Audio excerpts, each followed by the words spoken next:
Bueno, pues ahora nos vamos a abordar otra tertulia sobre los signos del zodíaco. Juanjo. Sí, efectivamente, porque los principales astrólogos acaban de lanzar sus libros de predicciones para el 2011 y las editoriales se preparan para repetir un negocio que se dispara entre diciembre y enero y que mueve millones de euros. Es solo la punta de un iceberg comercial que incluye suscripción al horóscopo por mensajes de texto, consultas personales, cursos de tarot y astrología y servicios de adivinación especiales. Mucha gente cree en el horóscopo, pero quizás son más los que, siendo incrédulos, lo consultan de todos modos. Vamos a ver qué sabe, Monse, si te parece, nuestro público de su horóscopo. Vamos a verlo. A ver, esta señora que me mira muy sonriente. Buenos días. Buenos días. ¿Usted de qué signo es? Yo soy Aries. Aries. ¿Y usted está de acuerdo con cómo se define su signo? Pues en cierta forma creo que sí, porque Aries es un carrero con unos cuernos muy grandes, que siempre va empujando, que siempre está a la suya, muy testarudo, y eso es verdad. Pero a la vez pues también es dócil y es un carnero. Pues, o sea, la definición yo creo que coincide con yo lo creo que un poquito conmigo, sí. Vamos a buscar más signos. A ver, usted tiene cara de ser, Cáncer. ¿Y cómo son los cáncer? Pues a nosotros nos influye muchísimo la luna, pero mucho, ¿eh? ¿Usted es lunática? A veces. No, perdón. A veces sí, se lo he comentado yo a usted. Es lo que se dice del horóscopo. Que sí. O sea, influye mucho la luna. Y después somos muy sensibles. Sí. Enseguida todo nos conmociona, nos hace llorar, pero influye muchísimo la luna. ¿Usted cree a pies juntillas lo que dice su horóscopo? Yo sobre todo miro el cielo y miro la luna. Muy bien, muchas gracias. Y a ver, por aquí, esta señora de verde que me mira con una cara de circunstancias, ¿usted de qué signo es? Escorpio. Escorpio. ¿Y lo que dice Escorpio coincide con lo que es usted? Pues sí, porque no sé si el Escorpio tiene mucho genio, yo tengo genio. A ver, me considero buena persona, pero tengo mucho genio, tengo un pronto muy fuerte y conozco a varias personas que coincidimos en el signo y también son muy parecidas a mí. Sí. Muchas gracias. Bueno, tenemos aparte aquí a una persona que se llama Guiomar Eguillor, es astróloga y tiene a su cargo la sección astrológica diaria de uno de los periódicos pues, más conocidos de nuestro país, La Vanguardia, y también escribe en la sección semanal de la revista Lecturas. Buenos días. Levántese, por favor. Guiomar, muy brevemente, ¿cómo se determina el signo zodiacal de una persona? Bueno, a ver, yo lo de los signos la gente se siente muy identificada, pero es algo que hay que hablar más y que hay que hablar mucho, porque lo que importa no es el signo, sino cuando haces una consulta a un astrólogo que puede estudiar tu tema astral a partir de la hora de nacimiento y profundizar en ello. Lo otro, pues bueno, tiene sus más y sus menos. Yo sé que usted sabe mucho sobre el tema, así que le invito a participar en nuestra mesa de tertulia que dirigirá ahora mismo Juanjo, ¿vale?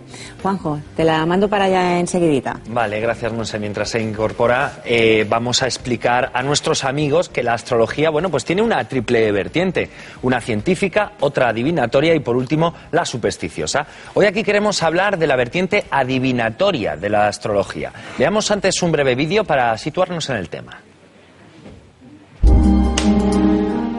Los grandes avances científicos y tecnológicos derivados del racionalismo en el siglo XVII y de la revolución industrial en el XVIII no han hecho desaparecer el interés por el estudio de los astros y su relación con la vida humana. Es bien sabido que la astrología acompañó a François Mitterrand, presidente de Francia, durante los años 1981 y 1995, o a los Reagan en su carrera política hacia la Casa Blanca y después durante su mandato presidencial. Y más actualmente también los astrólogos han tenido su papel en la Casa Rosada Argentina con Néstor y Cristina Kirchner. Millones de personas en todo el mundo leen cada día el horóscopo en el periódico, igual que leen la predicción del tiempo para saber si podrán llevar a cabo las actividades que tienen pensadas, revisan las previsiones de los expertos en finanzas para asegurarse buenas inversiones o analizan los pronósticos electorales. Sin embargo, los augurios de los politólogos sobre los candidatos en unos comicios, de los economistas sobre la evolución de la bolsa de valores o de los meteorólogos sobre los fenómenos atmosféricos son culturalmente y socialmente apreciados. Los presagios del horóscopo no, al contrario, continuamente son puestos en duda. En este segundo milenio, el interés del ser humano por conocer el futuro permanece tan inalterable como al comienzo de la historia, y cabe preguntarse, ¿qué hay de fondo para que tantas personas sigan confiando en la astrología? Bien, pues para hablar de todo ello tenemos a Ismael Pérez Fernández, director ejecutivo de ARP, Sociedad para el Avance del Pensamiento Crítico y director del Grupo de Cosmología de la Agrupación Astronómica de Madrid.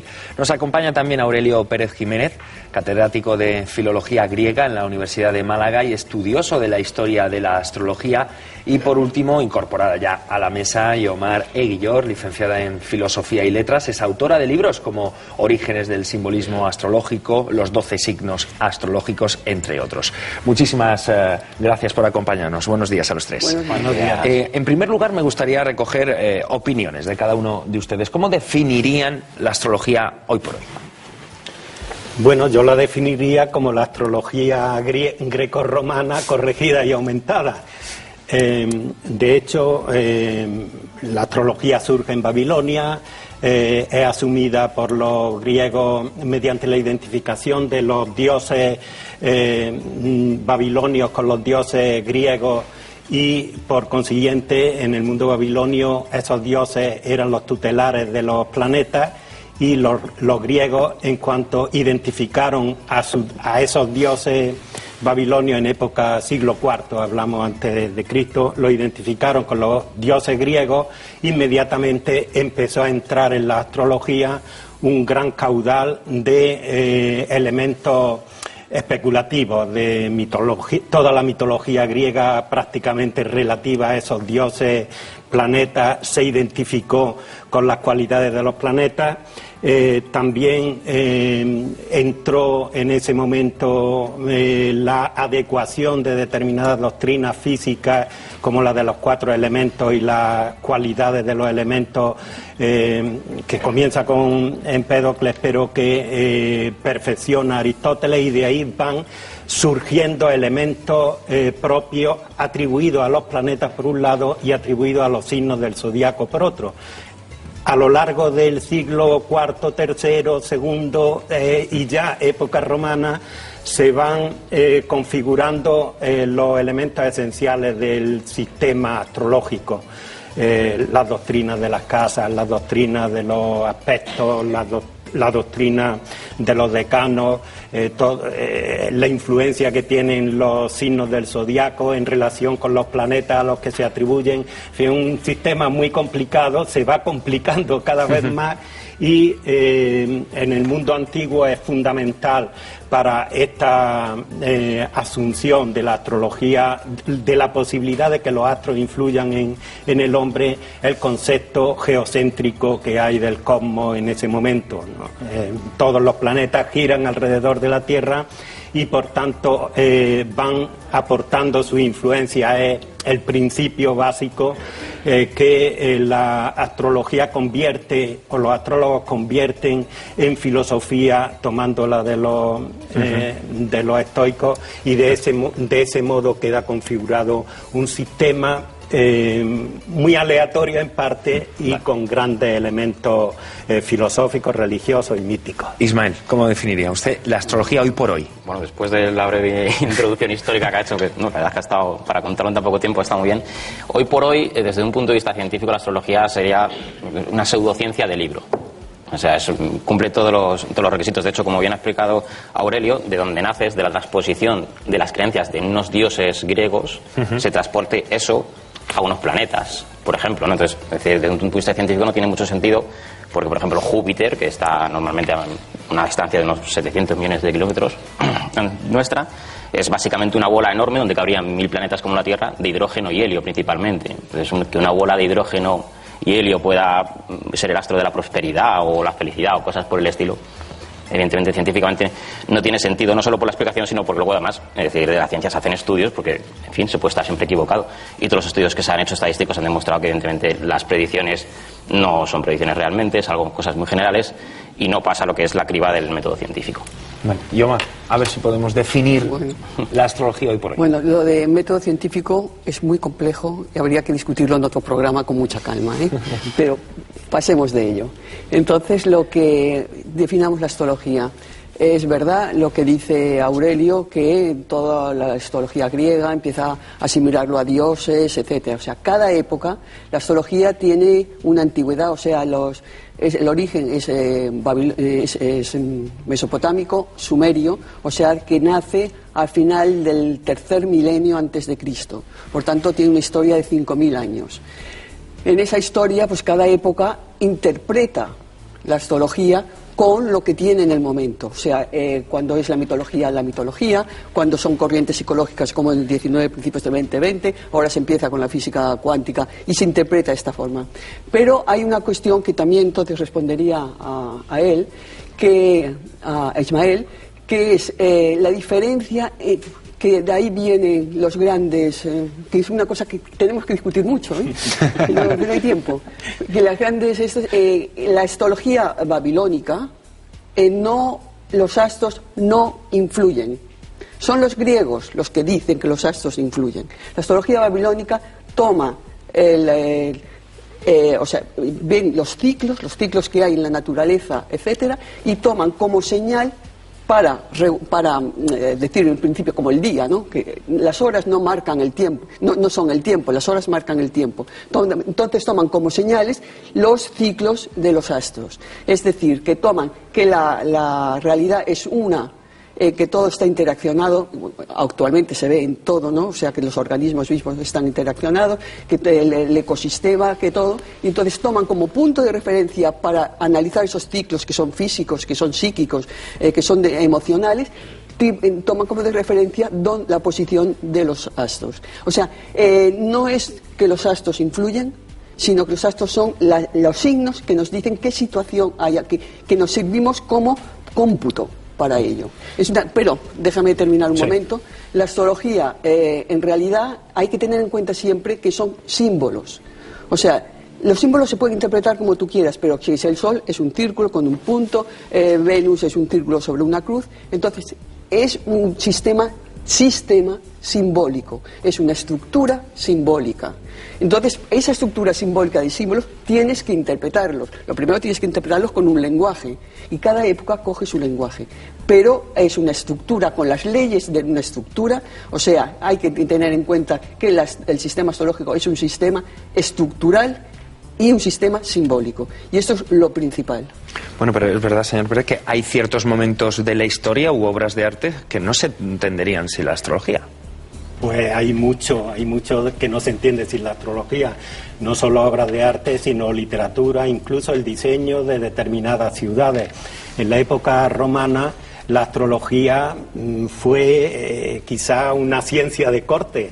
Los emperadores tenían sus astrólogos como consejeros, y muchas veces cuando iban a hacer los legionarios un campamento, miraban las posiciones de los astros, unas veces con una intención puramente meteorológica para encontrar la mejor posición para el clima o para la luminosidad del campamento, etcétera, y otras también pensando en los dioses que representaban a los planetas tutelares, bien del emperador, bien del imperio en general, bien de la ciudad en concreto, bien de la región, ¿no? Porque hay toda una geografía astrológica también que se reparte entre planetas y signos del zodiaco. Pero quizá una precisión a lo que ha dicho Guiomar en relación con los planetas babilonios. Efectivamente, la astrología babilonia no entiende que los planetas influyen. Los planetas son propiedad de los dioses, y entonces los sacerdotes babilonios, mesopotámicos en general, porque ya en el siglo XVII tenemos documentos astrológicos en este sentido, los sacerdotes miraban el planeta y cómo se configuraba con otros planetas para saber cuál era la voluntad del dios, que era el tutelar de esa ciudad, y por tanto estaba representada en el rey. Esa misma idea de que los planetas indican pero no influyen sería lo que hizo posible al final de la antigüedad el que determinados pensadores cristianos asumieran parte de la astrología, porque entró ya el concepto, se rescató de la antigüedad sin saberlo, evidentemente, se rescató el principio de que los planetas indican pero no influyen.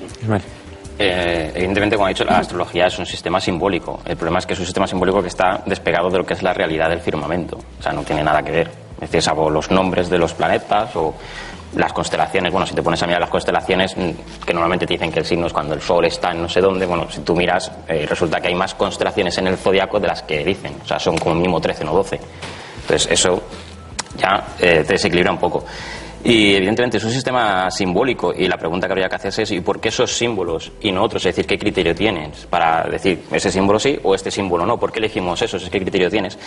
Y por otra parte, decir, observar el firmamento para saber lo que pasa en la Tierra es decir, no tiene sentido decir cómo pasa la información del firmamento. Es decir, que hablamos del firmamento, pero a ver, o sea, estamos en una galaxia que tiene 200.000 millones de estrellas. Es decir, si todo lo que está ahí arriba nos va a indicar, en fin, o sea, hay muchas cosas que no se ven, infinitas. Bueno, claro. Es que sí que me gustaría no perder el hilo, claro, pero sobre todo... Claro, porque tengo que ir contestando. Sí, no, Guiomar, pero sí me gustaría saber un poquito esa relación que existe entre los horóscopos que se publican en las distintas revistas y periódicos con respecto a la astrología. Vale. Te contesto.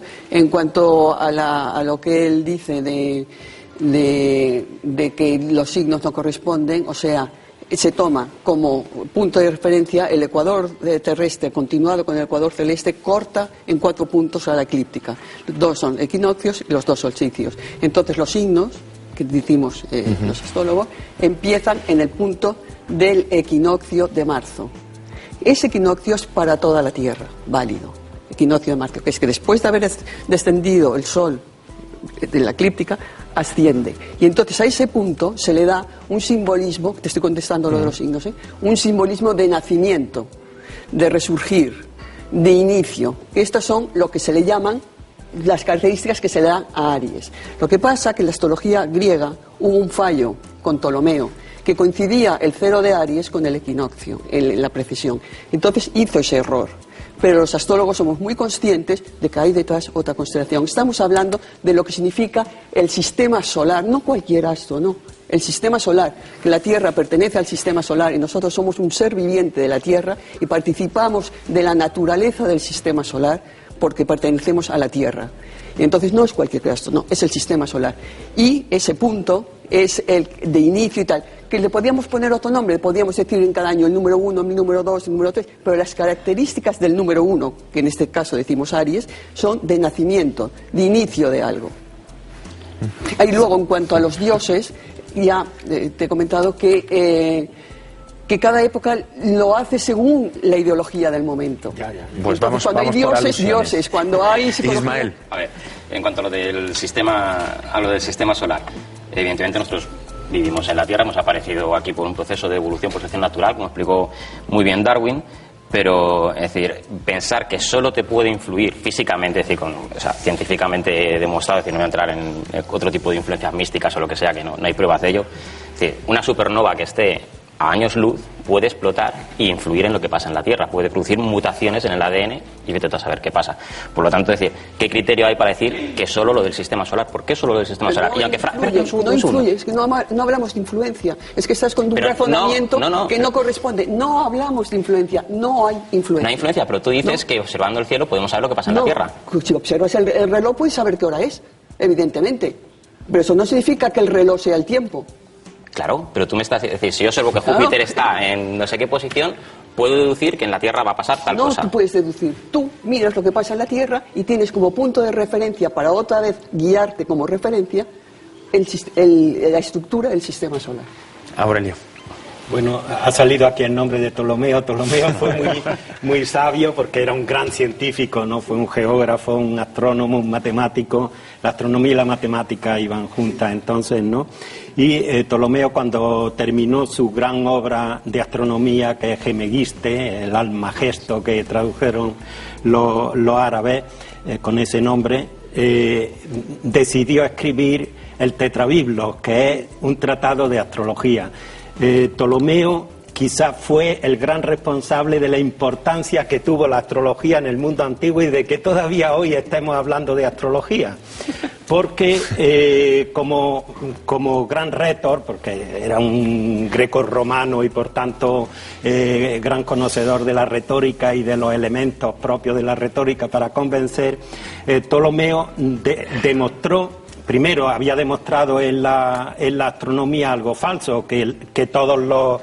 Había demostrado matemáticamente que todos los planetas giran alrededor de la Tierra, lo cual evidentemente se ha demostrado que es falso y sin embargo eso era una verdad científica en ese momento y como tal estuvo vigente hasta el siglo XVII, ¿no? Eso por un lado. Y por otro, él escribió después el Tratado de la Astrología partiendo de que había algo comprobable, que es la astrometeorología, lo que él llamaba una astrología suave, mitigada, que era la influencia evidente de determinados astros como el Sol en los fenómenos de la Tierra, en la vegetación, en el nacimiento de los animales, en la primavera, etcétera. Evidentemente esto está claro, ¿no? Y luego, claro, se planteó el gran problema que planteaban todos los contradictores de la astrología. ¿Por qué no se acierta siempre en la astrología si es un sistema irrefutable? Claro, Ptolomeo fue muy listo al atribuir los fallos de la astrología no al sistema en sí, sino a la incompetencia de los astrólogos. Pero claro, para ser competente y acertar plenamente, tener los 14 aciertos en astrología, había que ser una mente maravillosa, súper divina. Claro, él es catedrático de filología griega, ¿no? Y va a la prioridad de los griegos, pero en realidad fue Ciro el Grande que mucho antes, con las relaciones que había en Grecia, con Asia Menor, etcétera, que difundió toda la astrología. Dices de Ptolomeo sí hizo una gran obra, el Tetrabiblos, pero tiene muchas cosas que a partir de ahí han llevado a confusión. Pero Ptolomeo lo que hizo es purificar la astrología de todo ese bagaje divino. Es decir, en el Tetrabiblo de Ptolomeo no se lee ni un momento nada que pueda hacer pensar en religión o en superstición. Era lo que tú dices, y lo que decíamos, que cada época coge lo de... Perfecto. Sí me gustaría, Yomar, que nos centráramos en nuestro presente, es decir, en los horóscopos que leemos a diario en tantas publicaciones. Claro, ¿qué hay de verdad en lo que leemos? A ver, como yo lo hago, te puedo decir cómo lo hago, ¿no? Yo cojo la configuración más importante del momento y la relaciono con la posición del Sol, no de los signos, del Sol. El Sol para mí empieza con el número 1, que es Aries, con el equinoccio de marzo. Que esto quede claro, que no me vengan otra vez que la predicción que la precisión de los equinoccios, etc., porque somos perfectamente conscientes de ello. Y entonces, pues ver esa configuración, cómo está. Que la astrología entonces es una cuestión que todo el mundo tiene una forma de acceso, es una forma de divulgación, ¿no? Y entonces todo el mundo, ahora que no se lo pueden tomar como si fuera lo único, si realmente les interesa de verdad, que vayan a un astrólogo y consulten y se hagan su tema astral. Entonces puedan decir, la astrología... Es una pauta orientativa, quiere decir, pero lo que yo estoy en contra es de creer o no creer. Yo estoy en contra de las creencias. Yo solamente admito lo que yo entiendo y lo que puedo comprobar. Y lo que no entiendo y no puedo comprobar puede ser cierto, pero yo no lo admito. Pero hay muchas diferencias incluso con otros horóscopos, por ejemplo, el chino. Es decir, porque tenemos el horóscopo occidental y el horóscopo chino. El chino es una mezcla entre el hindú y el... Bueno, no, el chino, sí, vale. Sí, pero me refiero, es decir, ¿cuál es el verdadero? Ninguno. Ninguno. Bueno, o sea, tú... un segundo. Si tú te mueves, además, lo van a saber mejor que yo, dependiendo del momento cultural, pues lo que hace la gente, lo que ha hecho la sociedad es poner en el firmamento los dibujos de sus miedos, sus creencias y demás. Es decir, los griegos, los babilonios. Es curioso que si te vas al hemisferio sur de la Tierra, que se ven estrellas y constelaciones que no ves desde el hemisferio norte, ¿qué te encuentras? Dice, bueno, ¿cuándo se pusieron esos nombres? ¿O cuándo se empezaron a hacer esos dibujos mentales, imaginarios y demás entre las estrellas? Dice, pues cuando los primeros navegantes fueron para allá. ¿Cuál era la religión más preponderante en aquella época? El cristianismo, que te encuentras la Cruz del Sur, que era muy importante la navegación, que tienes la constelación de la brújula, la constelación de la quilla, o si te vas a culturas más pequeñas en este preciso momento, por ejemplo la tribu de los bosquimanos Kun del desierto del Kalahari, dicen la Vía Láctea, cuando se ve en verano, que es como esa nubecilla que cubre todo el cielo, una franja, dicen que es la columna vertebral del cielo, porque si no el cielo es que se cae encima. Entonces, es decir, que pongamos nuestros miedos, nuestras esperanzas en dibujos o en lo que queramos en el cielo, intentemos unir las estrellas para formar cosas y pensar que nuestros destinos están ahí, o que de algún modo eso nos puede decir lo que va a pasar aquí, no tiene ningún sentido. Es decir, ¿qué cogemos? La astrología maya, la grecorromana, la china, la de los Kun. De todas maneras, a ver, todos no ponemos nuestros miedos en el arte, no ponemos nuestros miedos en la psicología, no ponemos nuestros miedos en averiguar de dónde venimos, a dónde vamos, qué es la materia, que no ponemos todos nuestros miedos en averiguar qué hacemos flotando en esta bola en el infinito, evidentemente. Pero eso no quita que cada pueblo tenga su propia medicina, su propia cosa. No significa que aquí lo que estamos hablando con el profesor Aurelio es de la astrología griega, que es la vigente ahora, y a mí lo que me interesa discutir es los fallos de la astrología griega, porque yo a mí lo que he estudiado más es la babilónica, es el origen. ¿Por qué estudié la babilónica? Porque me interesaba el origen de la astrología, que es el origen de nuestra cultura, porque el origen de la escritura también está en Babilonia, está en la cultura mesopotámica, y claro que las matemáticas servían porque ya, por ejemplo, las fases de la luna se utilizaba matemáticas ya en Uma, Anu, Enlil, o sea que estamos hablando de 2000 años antes de Cristo, Y entonces, que la ciencia no era ciencia, es que el saber era uno. Claro, pero la necesidad del ser humano por predecir el futuro, profesor. Sí, la necesidad es siempre. De hecho, se inventan los dioses para que los dioses nos descubran también el futuro, ¿no? En el mundo griego, quizás en los primeros siglos de la cultura griega, digamos, desde el siglo que tenemos como literaria, del siglo IX, VIII, hasta el siglo IV que viene la astrología, empieza a entrar la astrología, digamos, el gran medio de conocer el futuro era la consulta de los oráculos, ¿no? Ismael, queda un minutito. Un minutito, muy brevemente. Es decir, evidentemente, claro que tenemos interés por conocer el futuro. Si conocemos el futuro, podemos prepararnos para lo que vaya a pasar. Y la herramienta que mejor hace eso es la ciencia, la que precisamente te dice lo que va a pasar. Tú comparas las predicciones de un astrónomo cuando dice a tal hora, tal día, en tal punto del planeta vas a ver un eclipse total de sol. Eso es precisión. Eso es predicción. ¿Y los hombres del tiempo? ¿Eso qué? Se basan en cálculos. ¿Y se equivocan? Y se equivocan, pero cada vez menos. Comparar las predicciones de antaño con las de ahora. Pues no sé. Bueno, pues señores, lo vamos a tener que dejar aquí, ¿eh? Ha sido un verdadero placer, pero tendríamos que necesitar 2 programas más para seguir hablando. Sí, sería muy interesante, por ejemplo, para discutir y qué puntos flacos, porque todo saber evoluciona. Lo y por tanto... Porque además pienso que al menos la astronomía debe su existencia a la astrología. Porque la primera mirada del hombre hacia el cielo en el mundo mesopotámico fue precisamente por la religión. Tomamos nota para la siguiente tertulia. Muchísimas gracias por acompañarnos. Muchísimas gracias.